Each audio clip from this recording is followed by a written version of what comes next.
All right, so today we're gonna take a deep dive into the Anarchist Cookbook Oh, by wow. William Powell, and This is a good one. oh yeah, it's a quite a fascinating read. Yeah. So this was originally published back in 1971, Mm-hmm. and it's been reprinted, I think, over 40 times now, Really? and covers just a wild range of topics. Yeah, it's like everything, isn't it? It is. It is. From your home economics to your chemistry set Exact. to some stuff that's a little more uh maybe concerning, Yes. depending on how you feel about these things. Exactly. But it all kind of comes back to this idea of anarchism, which is fascinating. Yeah. Yeah, and the thing that's always kind of struck me about this book is it's not just, espousing some kind of philosophy. Right. It's actually giving you like step-by-step instructions. Yeah, this is how you do it. This is how you do it. This is how you live this life. Exactly. Or how you enact some of these ideas. Exactly. And I think that's what's made it both so popular Yeah, and so controversial. absolutely. But before we even get into that, I mean, yeah. the book opens up with this prefatory note called Anarchism Today. Right, by P.M. Bergman. Oh yeah, P.M. Bergman. Mhm. And he really kind of gives us like a crash course in anarchism, He does. and he goes all the way back, Yeah. name dropping people like Max Stirner, Oh yeah, all the classics. Mikhail Bakunin, Peter Kropotkin. If you're gonna talk about anarchism, you got to bring those guys up. You gotta have those names in there. Yeah. But then he kind of brings it forward to Yeah. what was going on in the late 60s, early 70s Oh, yeah. Vietnam War, That whole era of upheaval. Exactly. Yeah. Distrust of the government. Totally. Yeah, the whole thing. Big time. So it really makes you kind of wonder, I mean, Yeah. was Powell really trying to articulate like a genuine, kind of Sort of a real anarchist philosophy. a coherent anarchist philosophy? Or Yeah. was this more just like a product of its time? Right. Was he? It was just a reaction to what was going on. Yeah, was it just like Right. riding the wave of that kind of? Yeah. Yeah. And also you got to wonder, I mean, how much of this was just him being like 19 years old? Yeah. You know, like Yeah. how much of that was just him like That youthful, just rebellion. like rebellion. You know, like how much of it was like super serious Yeah. versus just like Yeah. Yeah. having fun Yeah. and tweaking people's noses a little bit. Yeah. Yeah. And Yeah. and again, I mean, this is where it gets Yeah. kind of interesting because the book Right. doesn't just stop there. It's like, Right. okay, you want to stick it to the man. Yeah. Here's how you grow your own marijuana. Here's how you do it. And then here's how you make some Some interesting dishes with it. pretty interesting dishes out of it. Like, Yeah. I'm not sure. Not exactly gourmet, Yeah. Yeah. but hey, I don't know if I'd be lining up to try the marijuana spaghetti sauce, but I mean, hey, listen, I'm not going to yuck anyone's yum, but yeah. maybe not my cup of tea. But it's Yeah. it definitely gives you a glimpse into, I think, Yeah. that whole mindset of that era. Right. Like marijuana, it was more than just a drug. Yeah, it was a statement. It was a symbol. It was a symbol. Yeah. Yeah. It was a whole thing. It was a whole thing. Yeah. Yeah. And it wasn't just marijuana. Right. The book goes into, other Yeah. harder drugs, Yeah. LSD, peyote, DMT. Yeah. It Yeah. it even gives you advice on like Yeah. buying and handling these substances, Yeah. which I always found kind of interesting given the potential dangers. It's like, be safe, kids, but here's Uh-huh. how you do it. Right. Like here's how you do the thing that could really mess you up. Yeah. But be careful. Yeah. Yeah. It's like Yeah. a little bit of a mixed message. Well, and it's that kind of Yeah. it's that whole thing, that whole tension that runs throughout the book Yeah. of individual freedom versus, The potential farm, right? harm. Like how much freedom do you give people when it comes to things that could potentially hurt themselves or others? Yeah. And we see that same kind It's of inside tension of us. come up in the sections on electronics Yeah. and sabotage and surveillance. Right. Because he gives you all these techniques Hmm. for bugging, Mm-hmm. wiretapping, Right. basically like creating your own Like a DIY spy network. DIY spy network. Yeah. Yeah. Totally. And again, It's all presented in a way that's like anyone can do this. yeah. Like you don't need to be, Yeah. a trained Yeah. professional. Right. Anyone can pick this book up Yeah. and figure out how to tap a phone. Yeah. It Which is takes, a little unsettling when you think about it. yeah, especially in today's world where privacy is already, Right. kind of Right. undersold. Yeah, Tom. But Powell, I mean, he clearly Yeah. believed in this idea of empowering individuals Right. to So stand up that's always against happened. oppressive forces. Yeah. Right. That was the whole point. That's the anarchist Yeah. thread that runs through That anarchist thread. this whole book. Yeah. But it's hard to ignore the fact that Yeah. these techniques could be used for Yeah. some Less than noble purposes. pretty dark purposes. Yeah, for sure. Yeah. And then we get to the part of the book that's even more controversial, the weapons section. There you go. And this is not just Talking about, Yeah. basic self-defense. No, this is the real deal. This is like full-on instructions Yeah. for making firearms, Wow. explosives. Yeah. He even tells you how to make a silencer for a pistol. And a submachine gun. Oh yeah, and a submachine gun. Don't forget the submachine gun. Not forget the submachine gun. I mean, it's just Yeah, this is where it gets it's a little hairy. It's a little hairy. Yeah. And it's all laid out. It's like a very detailed shop class. It is. It is. That maybe you shouldn't be taking. Yeah. It's a little scary. And it makes you wonder if Powell really, really understood what he was doing when he was writing this. Yeah. Like, did he grasp the implications of this? It's one thing to advocate for, Self-reliance, resistance. Self-reliance and resistance, but to actually provide detailed instructions on how to make potentially lethal devices. Yeah. I mean, he's got, booby traps, Molotov cocktails, homemade grenades. Like, he's got the whole set? The whole set. Yeah. And he even includes instructions on how to make a Bangalore torpedo. Right. Which is terrifying. Yes. I mean, that was developed for military great explosive. Yeah. Yeah, it's not a joke. Yeah. This is not messing around. It's not messing around. It's not a toy. It's not a game. Yeah. And it's kind of amazing to think about. Yeah.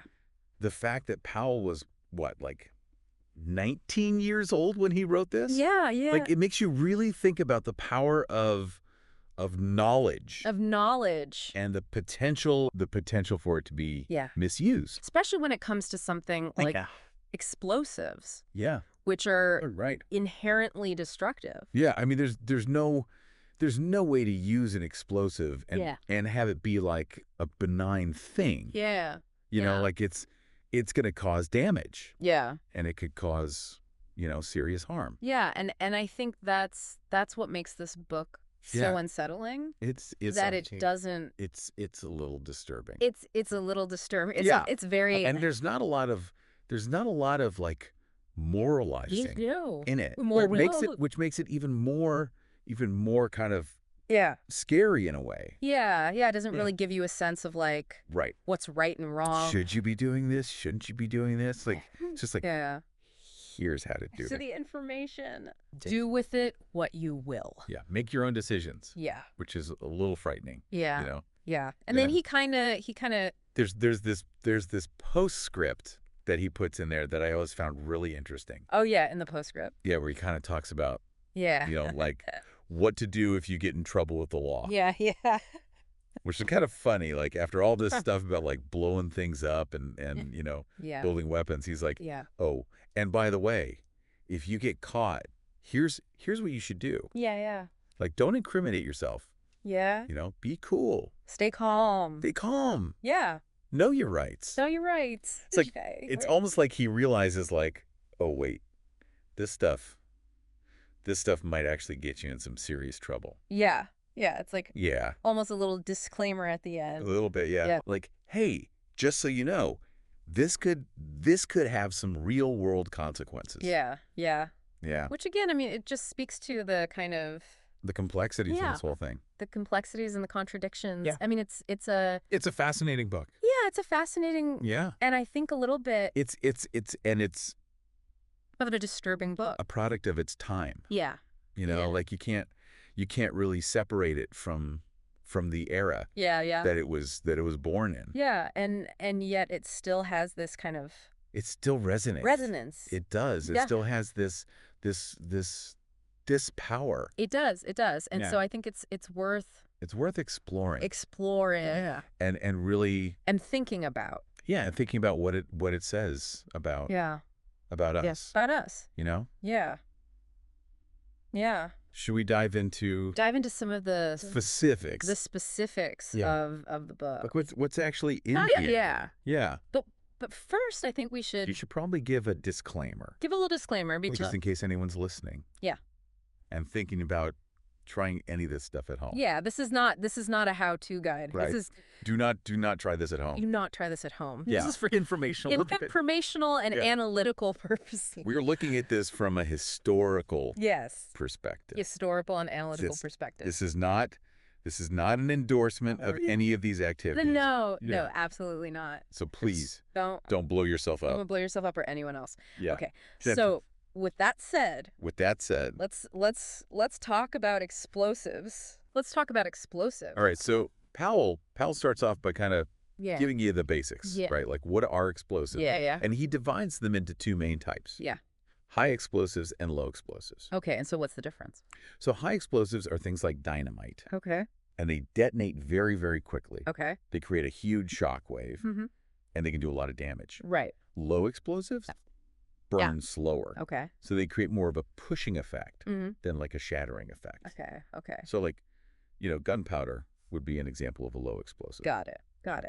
So then he goes on to kind of detail the chemical makeup of different types of explosives. Yeah. He talks about nitroglycerin, picric acid, and even describes like homemade concoction. Yeah, like stuff you can make. Yeah. With like household ingredients, which is a little unnerving. Yeah. When you think about it. It's like, raid the pantry and make a bomb. Yeah, exactly. Yeah. Like, and he's very meticulous about it. Yeah. Like he gives you the formulas. Yeah. He tells you how to mix things. Yeah. How to handle them safely. Yeah. Which again is kind of scary because it's like, this is very dangerous information. Yeah. Yeah. And he's presenting it in a way that's like almost like a recipe book. Yeah. Yeah. Just follow these steps and you'll have your explosive device. Yeah. And then he gets into blasting caps. Oh yeah. Which are those little detonators that you use to set off the bigger charges. Right. And again, very detailed instructions. On how to make these. Yeah. Which is just it's chilling. It is chilling when you think about it. Yeah, because it's like the potential for misuse is just this is not theoretical. This is like real world stuff. Real world dangerous stuff. Yeah. And he's just putting it out there. Yeah. He's just putting it out there for anyone to see. Yeah. So I mean I guess the question is do we think did he understand the implications of this? Grasp or was he just kind of like caught up in or was he so idealistic that he thought this would only be used like for good for noble purposes for the revolution for the cause it's hard to say it's a real head scratcher for sure and it's something that we need to really think about as we go through this book what was his intention and how has that played out in the years since that intention has that manifested itself in the real world. Because this is not just an academic exercise. No, this is not a thought experiment. Like this has had real world consequences. Yeah. And we're gonna get into that. Yeah, we're gonna go on. Yeah. So let's move on then. The next which is even more controversial. Here we go. Booby traps. Okay, so he actually devotes a whole section to booby traps. Okay, so he actually devotes a whole section to booby traps, and he gets into like all sorts of different types. Okay, like simple ones. Okay, like tripwires. That'll set off a small explosive, all the way up to more elaborate ones that are designed to like really cause some serious damage. Okay. And he provides detailed instructions, diagrams, illustrations. Yeah, it's like a blueprint for mayhem. Yeah, and it's kind of terrifying. It is terrifying because you realize, like this is not just theoretical. This is real stuff that could actually be used. To hurt people. Hurt people. And it's there's no real sense of like of morality in this section. No, it's just like, here's how you do it. Here's the information. Yeah. Do with it what you will. Yeah, which is really disturbing. Yeah. You know. Yeah. And what's even more disturbing is he doesn't really address the potential for these traps to harm innocent people. Yeah. Like he's so focused on like the revolutionary aspect of it that he doesn't seem to consider. The fact that these things could hurt people who have nothing to do with whatever conflict he's imagining. You know? Yeah, it's like, and that's indiscriminate violence. Indiscriminate violence. Yeah, and that's what makes it. That's what makes this book so so dangerous. Dangerous and so unsettling. Yeah. Because it's like he's giving you a blueprint. For chaos. Without any legal moral compass or ethical guidance. Yeah, so it's a tough one.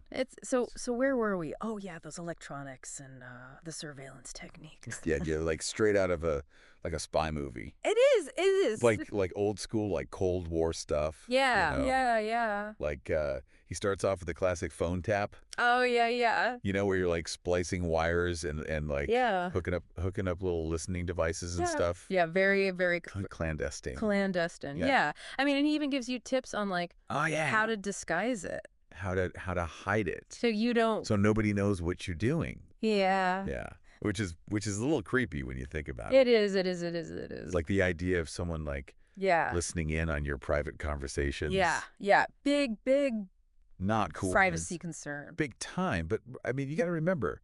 This was the 70s. You know. Yeah, when government surveillance was a huge deal. Huge. Yeah. Like people were really freaked out about Big Brother. Big Brother watching. Yeah. Watching them. Yeah. So in that context, it kind of makes sense that Powell would include this stuff.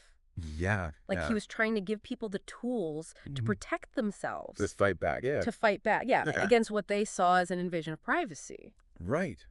Yeah. But again, with so many of the things in this book, the ethical implications. Oh yeah, murky. Yeah. At best. Yeah. Where's the line? Yeah, where's the line between protecting yourself, and violating someone else's privacy? Yeah. It gets real blurry real fast. It does. And it doesn't stop there. No. He goes on to describe how to sabotage vehicles, corrupt infrastructure. Yeah, this is where it goes beyond just individual personal empowerment. Yeah. Into potentially dangerous territory. Yeah, this could cause serious harm. This could hurt people. Yeah. And he even talks about he brings back the Bangalore torpedo.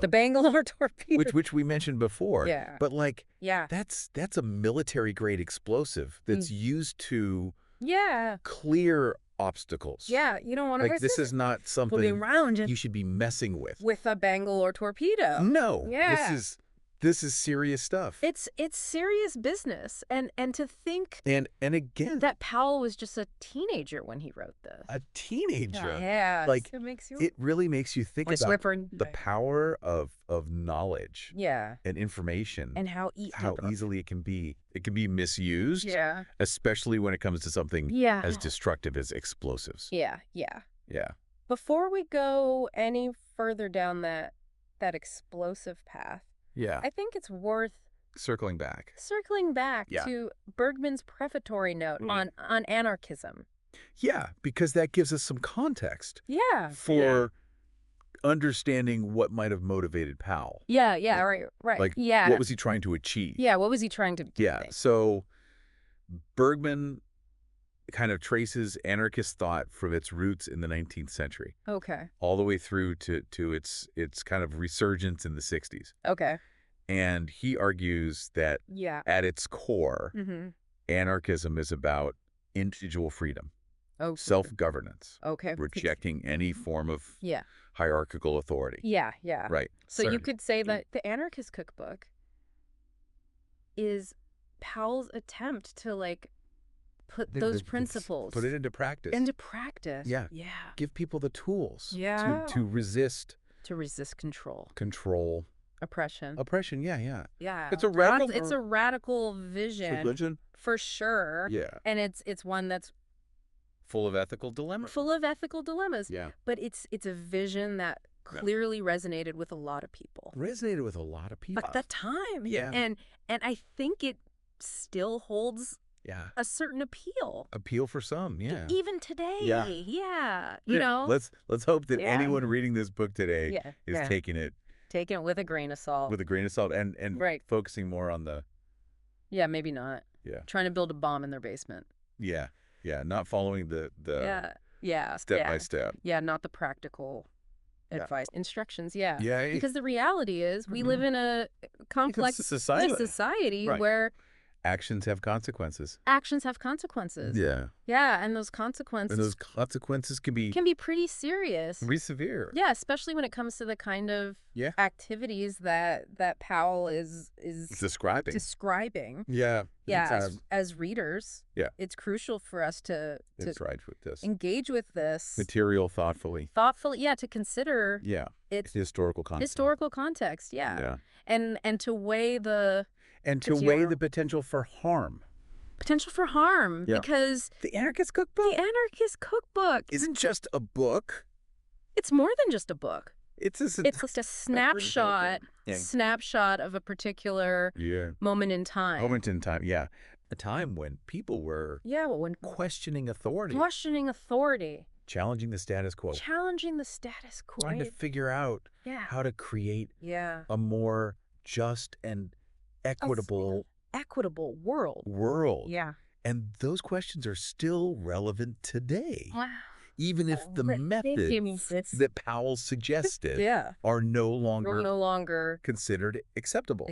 Yeah. Yeah. So are you ready to delve into the explosive section? Yeah. Let's do it. Light the fuse. But first, a word of caution. Yeah. To our listeners. Word of caution. This is not a how-to guide. Do not try this at home. Yeah, this is for informational purposes only. Informational and analytical. Examining this material with a critical eye. We're considering both its historical significance and its potential for harm. Yeah. So please be careful. Be careful out there. Yeah. Okay. So with that disclaimer out of the way, let's proceed cautiously. Yeah. Okay. So Powell, he starts off by kind of laying out the basics of explosives. Yeah. And he divides them into two main types. Okay. High explosives. Okay. And low explosives. Okay. High explosives, like dynamite, detonate extremely rapidly, create a powerful shock wave that can cause a lot of damage. Okay. Low explosives, on the other hand, burn slower. Right.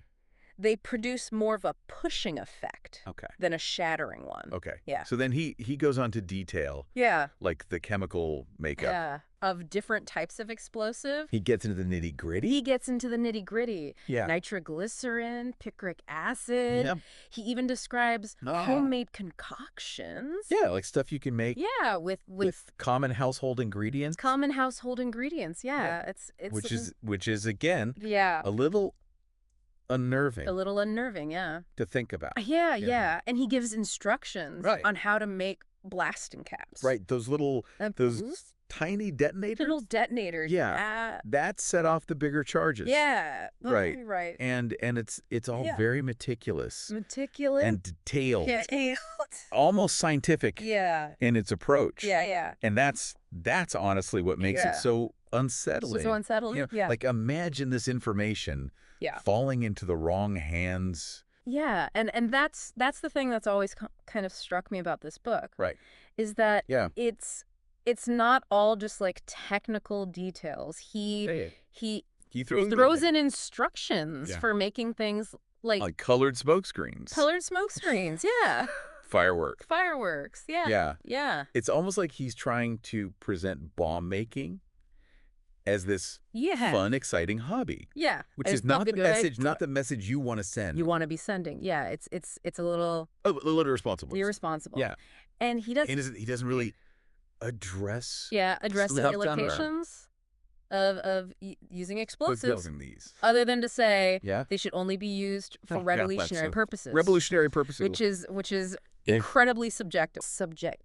And dangerous. Dangerous. Right. Yeah, because like what one person considers a revolution. Another person might call terrorism. Yeah. Right. Yeah. Yeah, and that's a fundamental problem with the Anarchist Cookbook. With this book, it's a toolkit. It's a toolkit for violence. Without any real moral compass. Or ethical guidance. Yeah. Yeah. And nowhere is that. And nowhere is that more apparent. Yeah. Than in this section. On booby traps. It's on booby traps. Yeah. Yeah. I mean, he goes into detailed instructions on how to. Yeah. On how to construct a variety of deadly devices. Using everyday materials.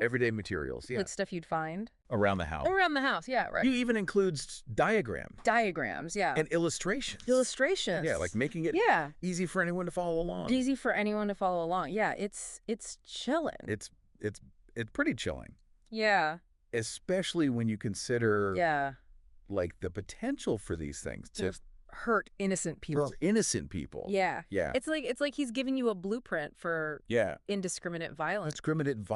Without any regard for the consequences. Yeah. And that's really what separates this book from like a purely philosophical work. Right. This is a call. A call to action. Yeah. It's a dangerous and reckless one. Yeah. But in the midst of all this talk about explosives and booby traps, there is one part of the book that stands out for its kind of unexpected practicality. Yeah. And that's Powell's postscript. Where he offers advice on what to do. If you find yourself in trouble with the law. Right. It's like stay calm. Know your rights. Avoid self-incrimination. He even includes a list of legal aid resources. It's a far cry from the revolutionary rhetoric of the earlier chapters. Yeah. It almost feels like he's acknowledging the things he's advocating for. Yeah, the things that could have serious consequences. Legal consequences. Yeah. Yeah, it's an interesting contrast. Isn't it? It is. Yeah, it's like he's trying to give his readers like a safety net. A way to navigate the system. That they're trying to dismantle. Yeah. Yeah. It's a fascinating inclusion. In a book that's otherwise dedicated to rebellion and resistance. Yeah. That speaks to the complexities. The contradictions. I love it. Anarchism itself. Yeah. A philosophy that values individual freedom. Right. Above all else. But also recognizes the need for some degree of social order. Yeah. Yeah, it's a tough balance to strike. Yeah. And I think the Anarchist Cookbook doesn't always manage it successfully. No, it really doesn't. And I think that's what makes it so fascinating. Yeah, it really highlights that tension. Between individual freedom and then the need for like a stable society. Right. And the Anarchist Cookbook kind of becomes this fascinating microcosm of that tension. It's a flawed and dangerous text. Oh, absolutely. No doubt. Doubt. But it also offers this really unique window into a particular time and mindset. A time. Yeah. When a lot of people were questioning authority. Challenging the status quo.